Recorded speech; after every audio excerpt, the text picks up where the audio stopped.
Hello everybody, यह है CBSE science class 8 chapter number 3 synthetic fibres and plastic का part number 7। और इस पार्ट में हम स्टडी करने वाले हैं हमारे एनसीईआरटी टेक्स्ट बुक के एक्सरसाइज सॉल्यूशंस। जितने भी आपके एक्सरसाइज में क्वेश्चन दिए गए हैं वो हमने यहाँ पर फुली सॉल्व्ड लिखे हैं और आई थिंक आपको ये अच्छे से समझ में आएंगे और आप इनको अच्छे से लर्न कर पाएंगे। ये क्वेश्चंस यदि आप अच्छे से समझ सकते हैं तो आपको एग्जाम्स में अच्छे मार्क्स भी मिल जाएंगे। Then let's we start. Our question number 1 is explain why some fibers are called synthetic. कुछ फाइबर्स को हम सिंथेटिक फाइबर्स कहते हैं। तो यहाँ पर ये एक्सप्लेन करना है कि कुछ फाइबर को हम सिंथेटिक क्यों कहते हैं, क्योंकि हमारे दो तरह के फाइबर्स होते हैं, natural fibres and synthetic fibres. तो कुछ फाइबर को सिंथेटिक क्यों कहते हैं, तो ये तो बहुत simple I think. Some fibres are called as synthetic fibres because these are man made fibres, है ना। तो कुछ फाइबर्स को हम क्या कहते हैं, सिंथेटिक फाइबर कहते हैं, क्योंकि ये मनुष्य के द्वारा बनाए जाते हैं। These are man made prepared by using chemicals, और इनको केमिकल के यूज के द्वारा बनाया जाता है, केमिकल्स के द्वारा बनाया जाता है। These are made of small units then join together to form long chains. ये हमारे जो सिंथेटिक फाइबर्स होते हैं ये छोटी छोटी स्मॉल यूनिट्स के बने होते हैं जिन्हें हम मोनोमर्स कहते हैं, और वह लॉन्ग चेन बनाते हैं जिन्हें हम पॉलीमर्स कहते हैं। Some of the examples of synthetic fibres are nylon, rayon, acrylic, polyester etc। तो ये सब हमने अपने टेक्स्ट बुक में पढ़े हैं, तो आप इनको आराम से लिख सकते हैं। Then question number 2, mark the correct answer. यहाँ पर आपको ऑप्शन दिए गए हैं ABCD, आपको इनमें से एक करेक्ट आंसर चूज करना है। Rayon is different from synthetic fibres because, हमारा जो रेयन होता है यह सिंथेटिक फाइबर से अलग होता है, जबकि रेयन भी हम सिंथेटिक फाइबर्स में ही पढ़ते हैं। ऊपर हमने एग्जाम्पल में भी लिखा है इधर ना कि रेयन हमारा सिंथेटिक फाइबर है, लेकिन ये सभी सिंथेटिक फाइबर से थोड़ा अलग है।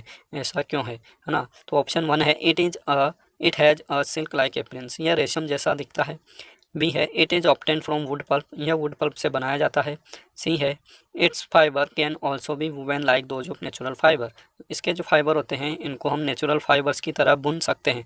तो ये हमारे जो सी और ए ऑप्शन है ये तो कॉमन है, ठीक है। और भी हमारे होते हैं ऐसे सिंथेटिक फाइबर जिनमें प्रॉपर्टी होती है, लेकिन ये जो रेयन होता है ये वुड पल्प से बनाया जाता है, यही इसकी खास बात होती है। इसलिए हम यहाँ पर ऑप्शन बी को राइट करेंगे, तो आंसर हो जाएगा answer B is obtain from wood pulp. तो ये हमारा यहाँ पर सही आंसर हो जाएगा। Then question number 3, fill in the blanks with appropriate words. कुछ यहाँ पर आपको फिल इन द ब्लैंक्स बनने हैं।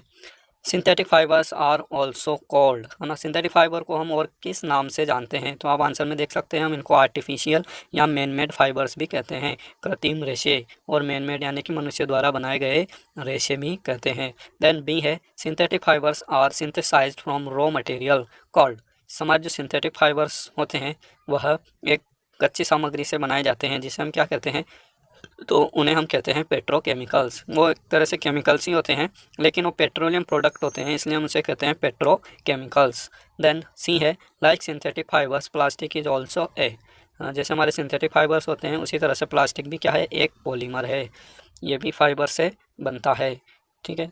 Then question number 4, give examples which indicate that nylon fibre are very strong. तो आपको कुछ एग्जांपल्स यहाँ पर देने हैं जिससे पता चले कि नायलॉन का जो फाइबर होता है वह बहुत स्ट्रॉन्ग होता है। सॉल्यूशन, तो इसका सॉल्यूशन हम देख लेते हैं। Following are the example that indicate nylon fibre are very strong. First example है हमारा parachutes and ropes of rock climbing are made of nylon. हमारे जो पैराशूट होते हैं और जो पर्वतारोही होते हैं रॉक क्लाइंबिंग करते हैं, उनकी जो रॉप्स होती है, रस्सियाँ होती है, वह नायलॉन की बनी होती हैं। तो इससे पता चलता है कि वे बहुत मजबूत होते हैं और ऐसे खतरनाक कार्यों में भी वह यूज लिए जाते हैं। Nylon is use in making seat belt, nylon की हम सीट बेल्ट बनाते हैं, फिशिंग नेट्स बनाते हैं और टायर कॉर्ड्स बनाते हैं। टायर की जो हमारे ऊपर परत होती है वह नायलॉन की बनी होती है। तो ये सभी काफ़ी मजबूत होने चाहिए, तभी हमें क्या कर सकते हैं, ये सेव कर सकते हैं। सीट बेल्ट मजबूत नहीं होगी, आसानी से टूट जाएगी, तो वह हमें एक्सीडेंट होने पर कैसे बचाएगी। जैसे फिशिंग नेट होती है, तो वहाँ पर समुद्र में या नदियों में जब मछली पकड़ते हैं तो बहुत बड़ी बड़ी मछलियाँ होती हैं, छोटे मोटे फाइबर्स को वे तोड़ सकती हैं, तो वहाँ पर भी नायलॉन जैसा मजबूत हमें धागा चाहिए या प्लास्टिक चाहिए। Nylon is used in making sport accessories like rackets. तो हमारे जो रैकेट्स होते हैं, जैसे कि बैडमिंटन खेलते हैं हम रैकेट से, तो उसकी जो नेट होती है वह भी नायलॉन से बनाई जाती है। ठीक है, क्योंकि जो अगर नायलॉन नहीं है, थोड़ा हल्का उसमें फाइबर का यूज किया गया है, तो क्या होगा, जो हमारे रैकेट्स होते हैं वो आसानी से टूट जाते हैं, ज़्यादा दिन नहीं चलते हैं। तो इसलिए जो नायलॉन है वह काफ़ी मजबूत होता है और उसका हमें इन एग्जाम्पल से पता चलता है। Then question number 5, explain why plastic containers are favoured for storing foods. तो आपको यहाँ पर कुछ एग्जाम्पल देने हैं और एक्सप्लेन करना है कि प्लास्टिक कंटेनर्स को आप फूड को स्टोर करने में क्यों यूज़ में लेते हैं। तो because plastic is non reactive and will not react with the ingredients of the food items, है ना। तो इसमें सिंपल से आपको बिल्कुल सिंपली लिखना है कि प्लास्टिक जो होता है हमारा नॉन रिएक्टिव होता है, वह क्रियाशील नहीं होता है, तो किसी भी दूसरे पदार्थ से वह बहुत जल्दी क्रिया नहीं करता है, और वह जो इंग्रेडिएंट्स होते हैं हमारे, उसके अंदर हम जो भी फूड आइटम रखते हैं, इंग्रेडिएंट सामग्री वगैरह, वह खराब नहीं होते हैं। ठीक है। Then question number 6, explain the difference between thermoplastic and thermosetting plastic. तो हमने इसको टेक्स्ट बुक में अच्छे से पढ़ा था और इसको नोट भी किया था। तो यहाँ पर हमने डिफरेंस के लिए एक टेबल बनाई है जिसे हम अच्छे से लर्न कर पाएंगे।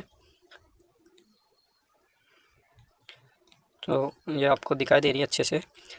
तो difference between thermosetting and thermoplastic. Thermosetting हमने फर्स्ट कॉलम में लिखा है, थर्मोप्लास्टिक सेकंड कॉलम में।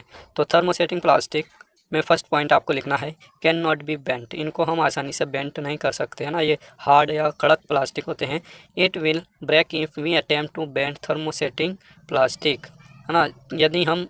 यदि इसको बेंड करने की कोशिश करेंगे, इसको हम मोड़ नहीं सकते, झुका नहीं सकते, और यदि हम इसको ज़्यादा मोड़ने की कोशिश करेंगे तो क्या होगा, यह टूट जाएगा, क्योंकि कड़क होता है। नरम होता है तो मुड़ जाता है, लेकिन ये कड़क होता है इसलिए ये टूट जाता है। Thermoplastic can be bent easily. और जो थर्मोप्लास्टिक होते हैं, हमारे नरम प्लास्टिक होते हैं, वे आसानी से मुड़ सकते हैं। On heating thermosetting plastics it can not be soften. यदि हम थर्मोसेटिंग प्लास्टिक को गर्म करेंगे तो यह सॉफ्ट नहीं होगा, नरम नहीं होगा। This is the reason it can not be reshaped once it is moulded. तो ये कारण होता है कि यदि इसको हम एक बार बना लेते हैं, कोई इसकी चीज़ बना लेते हैं, आइटम बना लेते हैं, तो इसको वापस दोबारा उससे कोई दूसरा आइटम हम नहीं बना सकते हैं।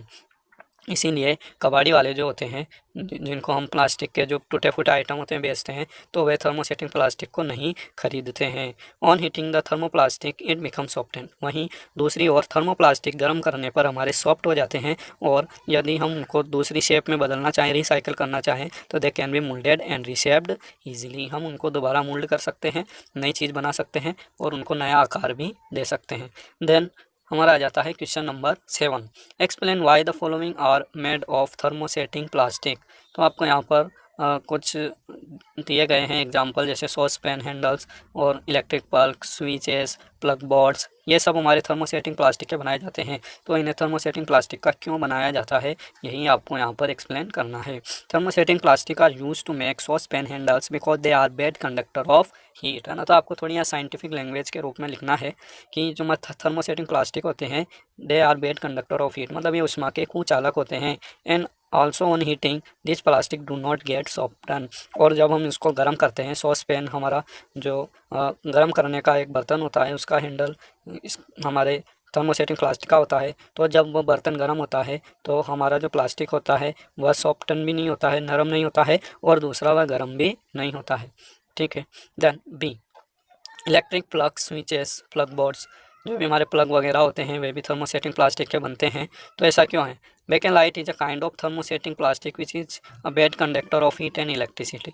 तो इन आइटम्स में हम बेकन लाइट का यूज करते हैं। तो ये इस तरह का थर्मोसेटिंग प्लास्टिक है जो कि हमारा हीट का और इलेक्ट्रिसिटी का दोनों का कुचालक है, इसमें दोनों प्रवाहित नहीं होते हैं। Because of this property it is use for making electric plug, switches, plug boards, इसी कारण से ये हमारे इलेक्ट्रिक प्लग वगैरह बनाने में यूज किया जाता है। Then question number 8, categorise the materials of the following products into can be recycled and can not be recycled. तो यहाँ पर आपको कुछ मटेरियल्स दिखाई दे रहे होंगे, इन मटेरियल्स को आपको can be recycled and can not be recycled, है ना। तो आप जानते हैं जिनको हम रिसाइकल कर सकते हैं वे हमारे थर्मो प्लास्टिक आते हैं, ठीक है, और जिनको हम रिसाइकल नहीं कर सकते उनमें हमारे थर्मोसेटिंग प्लास्टिक आते हैं। तो आपको उन्हीं को पहचानना है कि किस में थर्मो प्लास्टिक का यूज किया गया है और किस में थर्मोसेटिंग प्लास्टिक का यूज किया गया है। तो हमारा जो फर्स्ट है, telephone instrument, plastic toys, cooker handles, carry bag, ball point pens, plastic bowl, plastic covering on electric wires, plastic chairs, electrical switches, इन सबको आपको डिवाइड करके लिखना है। तो यहाँ पे हमारे फर्स्ट आ जाता है सॉल्यूशन में कैन बी रिसाइकल्ड, और उसके बाद दूसरे कॉलम में हम लिख देंगे कैन नॉट बी रिसाइकल्ड। तो कौन कौन रिसाइकल हो सकते हैं हमारे? प्लास्टिक चेयर रिसाइकल हो सकती है, प्लास्टिक बाउल रिसाइकल हो सकता है, प्लास्टिक टॉयज़ रिसाइकल हो सकते हैं, the plastic covering on electrical wires, और जो हमारे इलेक्ट्रिकल वायर होते हैं उनकी कवरिंग भी रिसाइकल हो सकती है, carry bag, ball point, pens, ये सब हमारे रिसाइकल हो सकते हैं। Then can not be recycled, cooker handles, electrical switches, telephone, है ना, ये सब हमारे किसके बने होते हैं? थर्मोसेटिंग प्लास्टिक के बने होते हैं, इसलिए हम इनको रिसाइकल नहीं कर सकते। Then question number 9, Rana wants to buy shirt for summer. Rana किसी बच्चे का नाम है जो कि समर के लिए, गर्मी के लिए कुछ शर्ट खरीदना चाहता है। Should he buy cotton shirt और shirts made for synthetic material, तो उसे कैसी शर्ट खरीदनी चाहिए? कॉटन से बनी हुई शर्ट या फिर सिंथेटिक मटेरियल से बनी हुई शर्ट खरीदनी चाहिए। Advice Rana giving your reason, तो आपको इसका एक रीज़न देते हुए, कारण देते हुए यहाँ पर राना को एडवाइस करना है, सलाह देनी है कि उसे कैसी शर्ट खरीदनी चाहिए। Rana should by a cotton shirt for the summer and not a synthetic shirt, तो समर के लिए, गर्मियों के लिए राना को एक कॉटन की शर्ट खरीदनी चाहिए। Cotton is a good absorber of water, क्योंकि कॉटन जो होता है वह वाटर का एक अच्छा अवशोषक होता है। एब्जॉर्बर मीन्स अवशोषक। So it can soak the sweat coming out of the body and expose it to the environment, तो जो भी हमारे बॉडी में से पसीना आता है, गर्मियों में बहुत पसीना आता है, तो जो भी पसीना बाहर आता है वह इसके द्वारा सोख लिया जाता है और जो एक एनवायरनमेंट होता है उसको एक्सपोज कर दिया जाता है, इसलिए हमें पसीना इतना महसूस नहीं होता है और गर्मी ज़्यादा नहीं लगती है। Thus it helps in evaporating the sweat and helps in cooling our body, तो इस तरह से जो कॉटन होती है वह हमारे पसीने को सोख लेती है, फिर गर्मी के कारण वहाँ इवापोरेशन होता है और इवापोरेशन जब होता है तो हमें कूलिंग इफेक्ट देता है। तो इस तरह से जो राना है उसको कॉटन की शर्ट खरीदनी चाहिए, हम उसको सलाह दे सकते हैं। Then question number 10, give examples to show that plastics are non corrosive in nature, तो आपको प्लास्टिक नॉन कोरोसिव होते हैं, प्लास्टिक में जंग वगैरह नहीं लगता है, उनका संचारण नहीं होता है, इसका आपको एक्सप्लेन करना है और उसके लिए एग्जाम्पल भी देना है। Plastic are non corrosive in nature, they do not react even if they come in contact with strong chemicals, है ना। प्लास्टिक में नॉन कोरोसिव होती हैं, हमारी मेटल होती हैं, उनको यदि हम वायु और पानी के संपर्क में लाते हैं तो उनके ऊपर कोरोजन होता है, रस्टिंग होती है, जंग लग जाता है, लेकिन प्लास्टिक पर इस तरह की कोई रिएक्शन नहीं होती है ना। यदि हम उनको स्ट्रॉन्ग केमिकल्स, एसिड और बेस के साल्ट्स के संपर्क में लाते हैं तो भी उनमें कोई रिएक्शन नहीं होती है। For example the cleaning chemicals that we use at home are store in plastic bottle, तो हमारे जो क्लीनिंग केमिकल्स होते हैं, हम ग्लास वगैरह को क्लीन करने के लिए कुछ केमिकल्स लेकर आते हैं, और भी हमारे टॉयलेट क्लीनर वगैरह होते हैं, वे सब हमारे प्लास्टिक बॉटल में यूज होते हैं, जबकि टॉयलेट क्लीनर में तो हमारे एसिड भी होते हैं, है ना। तो हम उसको प्लास्टिक बॉटल में स्टोर कर सकते हैं इंस्टेड ऑफ मेटल कंटेनर्स, हमारे धातुओं के पात्र में रखने की जगह हम उनको प्लास्टिक के कंटेनर में रख सकते हैं, क्योंकि they are non corrosive and non react. Now question number 11, should the handle and bristles of a toothbrush be made of the same material, हमारा जो टूथब्रश होता है उसके जो ब्रिस्टल्स होते हैं उसमें जो रेशे लगे होते हैं और जो उसका हैंडल होता है, क्या दोनों एक ही सेम मटेरियल के बने होने चाहिए? एक्सप्लेन योर आंसर, अपने आंसर को आपको एक्सप्लेन करना है। Solution, the handle and Bristol of a toothbrush should not be made of the same material, as the handle of the toothbrush should be hard and strong while the bristle should be soft and flexible, हमारे जो Bristol होते हैं और handle होता है toothbrush का उसको same material से नहीं बनाना चाहिए, है ना, क्योंकि जो हमारा टूथब्रश का हैंडल होता है that should be hard, handle of the toothbrush should be hard, handle तो हार्ड होना चाहिए, कठोर होना चाहिए, नरम नहीं होना चाहिए। While the Bristol should be soft and flexible, और जो हमारे ब्रिस्टल्स होते हैं उसके जो रेशे लगे होते हैं आगे की तरफ वे कैसे होने चाहिए? सॉफ्ट और फ्लेक्सिबल, नरम होने चाहिए और मुलायम होने चाहिए, ताकि हमारे जो मसूड़े होते हैं उनमें दर्द ना हो और उसमें वो छिले नहीं। Then question number 12, avoid plastics as far as possible, आपको प्लास्टिक को अवॉइड करना है, जितना हो सके, जितना संभव हो सके आपको प्लास्टिक को अवॉइड करना है, उसको काम में नहीं लेना है। कमेंट ऑन दिस एडवाइस, इस एडवाइस पर, इस सलाह पर आप एक टिप्पणी कीजिए। तो इसका सॉल्यूशन है, we should avoid plastic as far as possible because plastic are non biodegradable in nature, हमारे जो प्लास्टिक होते हैं कैसे होते हैं, नॉन बायोडिग्रेडेबल होते हैं। नॉन बायोडिग्रेडेबल हमने पढ़ा इन टेक्स्ट में, ऐसे पदार्थ जो बैक्टीरिया या दूसरे माइक्रो ऑर्गेनिजम्स के द्वारा डिकम्पोज नहीं हो सकते, हम उनको क्या कहते हैं, नॉन बायोडिग्रेडेबल मटेरियल्स कहते हैं। तो हमारे जो प्लास्टिक होते हैं ये किस में आते हैं, नॉन बायोडिग्रेडेबल में आते हैं। Once introduced into the environment they cause pollution, जब ये वातावरण में जाते हैं बाहर, जब इनको फेंकते हैं कचरे के रूप में, तो इनसे क्या होता है, इनसे पोल्यूशन होता है। If burnt they release poisonous gases and the plastic bags thrown in the garbage, यदि हम इनको जलाते हैं तो इनमें से पॉइजनस जहरीली गैसें उत्पन्न होती हैं, निकलती हैं। And the plastic bags thrown in the garbage dump are swallowed by animals choke their respiratory system and causes fatalities in animals, और यदि ये प्लास्टिक की बैग्स, थैलियाँ वगैरह जो हम कचरे में फेंक देते हैं, कचरे के ढेर में, वह जानवरों के द्वारा स्वेलो कर ली जाती है, निगल ली जाती है, क्योंकि उनमें कुछ खाद्य पदार्थ भी लगे होते हैं। तो वे एनिमल्स, गाय वगैरह होती हैं, हमारे जानवर होते हैं, वे उनको खा जाते हैं और उनकी जो रेस्पिरेटरी सिस्टम होती है उसको चौक कर देते हैं, वे उनके श्वास नली में और भोजन नली में फंस जाते हैं। एंड कॉजेज फैटेलिटीज़, और वह जंतुओं के मृत्यु का कारण बनती है ना, वह जानलेवा सिद्ध होती है। फैटेलिटीज़ मतलब उनकी जो मृत्यु दर होती है वह बढ़ जाती है, वह उनको मार सकती है। जानवर जो होते हैं प्लास्टिक बैग्स के कारण मर जाते हैं, तो इस कारण से हमें प्लास्टिक का यूज़ नहीं करना चाहिए। Then question number 13, match the terms of column A correctly with the phrases given in column B. तो आपको यहाँ पर कॉलम मिलान करना है। तो आप यहाँ पर देख सकते हैं जो हमारा पॉलिस्टर होता है, polyester, Teflon, rayon, nylon. Column A में हमारे पॉलिस्टर है, टेफ्लॉन है, रेयॉन है और नायलॉन है।